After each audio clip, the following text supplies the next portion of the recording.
लखनऊ के cyber gang ने बरेली के रिटायर्ड वैज्ञानिक से की थी 1.29 करोड़ की ठगी। एसपी क्राइम ने पुलिस लाइन में किया खुलासा। साइबर ठगी का शिकार हुए एक रिटायर्ड वैज्ञानिक की शिकायत पर बरेली पुलिस और लखनऊ एसटीएफ ने मिलकर एक इंटरस्टेट साइबर गैंग के 4 सदस्यों को दबोच लिया। गिरोह के शातिर बदमाशों ने खुद को सीबीआई और बेंगलुरु पुलिस अधिकारी बताकर व्हाट्सएप और वीडियो कॉल के जरिए रिटायर्ड वैज्ञानिक को डिजिटल अरेस्ट में लिया और 1.29 करोड़ रुपए 3 अलग अलग बैंक खातों में ट्रांसफर करवा लिए।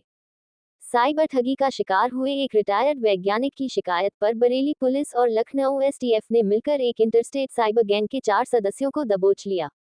गिरोह के शातिर बदमाशों ने खुद को सीबीआई और बेंगलुरु पुलिस अधिकारी बताकर व्हाट्सएप और वीडियो कॉल के जरिए रिटायर्ड वैज्ञानिक को डिजिटल अरेस्ट में लिया और 1.29 करोड़ रुपए 3 अलग अलग बैंक खातों में ट्रांसफर करवा लिए। गिरोह के सदस्यों ने रकम को 125 फर्जी खातों में घुमाया और आखिर में उसे क्रिप्टो करेंसी में बदलकर अपने साथियों की वॉलेट में भेज दिया। आरोपियों को लखनऊ से गिरफ्तार किया गया है। इनके पास से मोबाइल फोन, एटीएम कार्ड और चेकबुक बरामद हुई हैं। एसएसपी अनुराग आर्य ने बताया कि इस साइबर गिरोह का नेटवर्क दिल्ली, महाराष्ट्र, गुजरात, केरल, तेलंगाना समेत कई ये राज्यों में फैला 26 हुआ जून है। को श्री सुखदेव जी हैं, रिटायर्ड कर्मी हैं आईवीआरआई के। उनके द्वारा थाना इज्जत नगर में अभियोग पंजीकृत कराया गया 16/25, जिसमें उनके साथ डिजिटल अरेस्ट करके 1,29,00,000 रुपए की ठगी करी गई।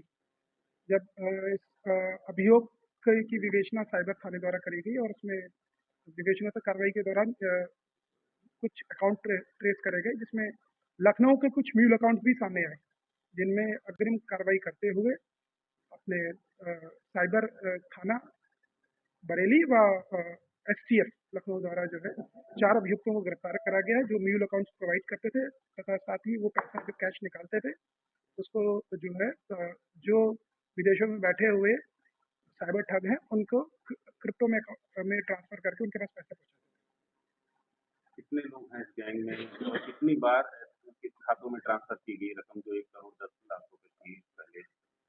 ये कभी अभी की जानकारी के अनुसार काफ़ी बड़ा गैंग है।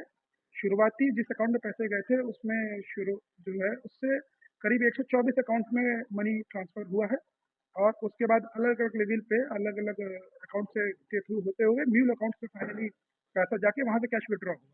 तो काफ़ी बड़ा गैंग है ये।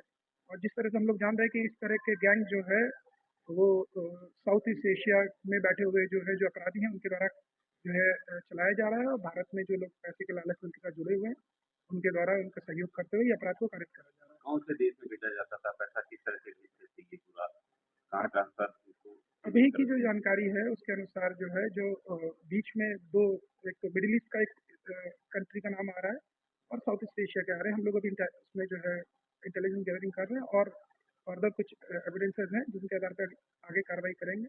ऑपरेशनल पॉइंट ऑफ व्यू से भी बाकी चीज़ें शेयर नहीं की जा रही। जो सर इंडियन करेंसी उसको विदेश भेजने के किसी दलाल के मार्फत उसको चेंज कराते थे, किस तरह से क्या करते थे पूरा? आज की डेट में पैसा विदेश भेजने के लिए जो है उसको फिजिकल फॉर्म में ट्रांसफर करने की आवश्यकता नहीं है। जो लोग अपराधी हैं वो लोग किसी ऐसे व्यक्ति को जो क्रिप्टो अकाउंट हैंडल करता है उसके पास कैश लेके जाते हैं और उसको उसका कट देकर वो पैसा किसी दूसरे क्रिप्टो अकाउंट में ट्रांसफर करा लेते हैं। तो क्रिप्टो अभी तक की जानकारी में तो क्रिप्टो करेंसी में ही मुख्य अभियुक्तों के पास ये पैसा पहुंचा है। सर जो आरोपी गिरफ्तार किए गए उनके पास से क्या क्या बरामद हुआ है और आखिर इस गैंग में कैसे जुड़े, क्या बताया उन्होंने? जो आरोपी पकड़े गए हैं उनके पास से जो म्यूल अकाउंट्स जो बीच में यूज हो रहे थे उनके बैंक के पासबुक, चेकबुक्स और बाकी डॉक्यूमेंट, साथ ही वो मोबाइल फ़ोन भी बरामद हुए हैं जिनका अपराध में प्रयोग किया जा रहा था। इसके थ्रू वो अपने विदेशों में बैठे हुए हैंडलरों से बात कर रहे थे और उन्हीं के मार्फत जो अकाउंट्स उनको डिटेल मिलते थे, उन अकाउंट की डिटेल का जाकर केवाईसी वगैरह जानकारी प्राप्त करके उसी हैंडलर के थ्रू ये लोग पैसा जाके फिजिकल विड्रॉल करते थे बैंक के किसी ब्रांच में जाकर।